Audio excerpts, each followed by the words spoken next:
BA भाग तृतीय में सामाजिक विचारक पुस्तक में हमने कल दुर्खीम के श्रम विभाजन के कारण व परिणामों को पढ़ा। आज हम श्रम विभाजन के असामान्य स्वरूपों का अध्ययन करेंगे।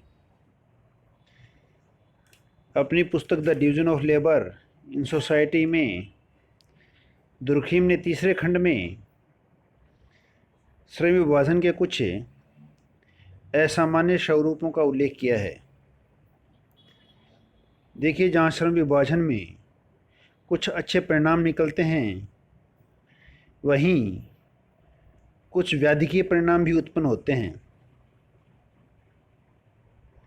श्रम विभाजन का एक प्रकार ये जो महत्वपूर्ण है वह है सावी एकता उत्पन्न करना। कभी कभी श्रम विभाजन के स्वरूप कार्य में एकता स्थापित नहीं हो पाती। दुर्खीम उन्हें श्रम विभाजन के असामान्य स्वरूप कहते हैं। अर्थात श्रम विभाजन के जो स्वरूप समाज में एकता स्थापित नहीं करते, उन्हें श्रम विभाजन के असामान्य स्वरूप कहते हैं। दुर्खीम ने श्रम विभाजन के 3 असामान्य स्वरूपों का वर्णन किया। पहला, आदर्शहीन श्रम विभाजन। दूसरा, बलात् श्रम विभाजन। तथा तीसरा व अंतिम, व्यक्तिगत कार्य की अपर्याप्तता वाला श्रम विभाजन।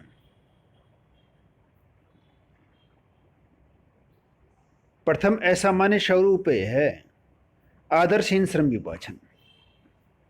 देखिए, श्रम विभाजन की प्रक्रिया में कई बार ऐसा होता है कि उनके सामाजिक कार्यों में परस्पर तालमेल नहीं रह पाता है। वे परस्पर सहयोग करने के स्थान पर एक दूसरे के विकास में बाधक बन जाते हैं।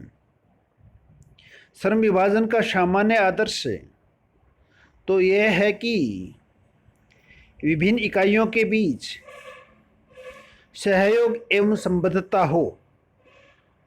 अतः जब श्रम विभाजन विभिन्न कार्यों के बीच असामंजस्य पैदा कर दे तो उसे हम आदर्शहीन श्रम विभाजन कहेंगे। इस प्रकार का श्रम विभाजन 2 क्षेत्रों में देखने को मिलता है, आर्थिक क्षेत्र तथा दूसरा वैज्ञानिक क्षेत्र। जहाँ हम आर्थिक क्षेत्र की बात करें तो आर्थिक क्षेत्र में श्रम विभाजन के कारण उद्योगों में विशेषीकरण बढ़ता है। इससे एकता की बजाय संघर्ष पैदा होता है। यह संघर्ष मालिक व मजदूर में संघर्ष के रूप में पनपता है। हम देखते हैं हड़ताल, तालाबंदी, उपद्रव व क्रांतिकारी घटनाएं उद्योगों में देखने को मिलती हैं। व्यापारिक संकट और आर्थिक असफलता सावयी एकता में बाधा उत्पन्न करते हैं। श्रम विभाजन के कारण जो विभिन्न सामाजिक कार्यों में सामंजस्य नहीं होता तो वे सहयोग के बजाय संघर्ष को जन्म देते हैं, जो कि विकास में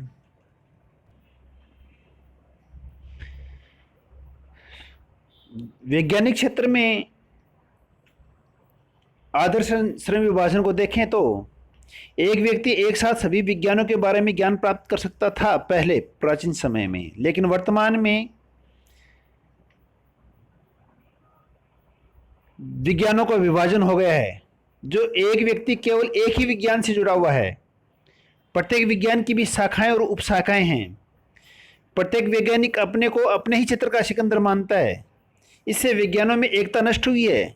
इस प्रकार आर्थिक और वैज्ञानिक क्षेत्रों में अंगों के पारस्परिक संबंधों को टूटने से आदर्शहीनता उत्पन्न होती है।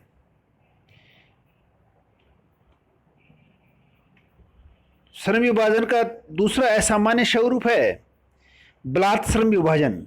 जिसको अंग्रेजी में फोर्सेस डिवीजन ऑफ लेबर कहते हैं।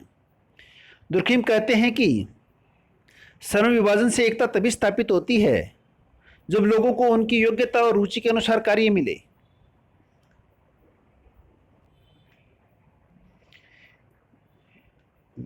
वे वर्ग व जाति का उदाहरण देते हुए कहते हैं कि इनका निर्माण श्रम विभाजन के संगठित रूप को प्रकट करता है, किंतु कई बार ये एकता के बजाय महत्वाकांक्षी पीड़ा और दुख को जन्म देते हैं, विशेष रूप से तब जब ये लोगों को उनकी रुचि के अनुरूप कार्य नहीं देते और जबरन उन्हें अपने पूर्व निश्चित कार्यों में बंधा रहना पड़ता है या उनसे सख्ती के द्वारा काम कराया जाता है। ऐसा श्रम विभाजन समाज में पूर्ण एकता स्थापित नहीं करता। बाह्य रूप से थोपा गया श्रम विभाजन बलात् श्रम विभाजन कहलाता है।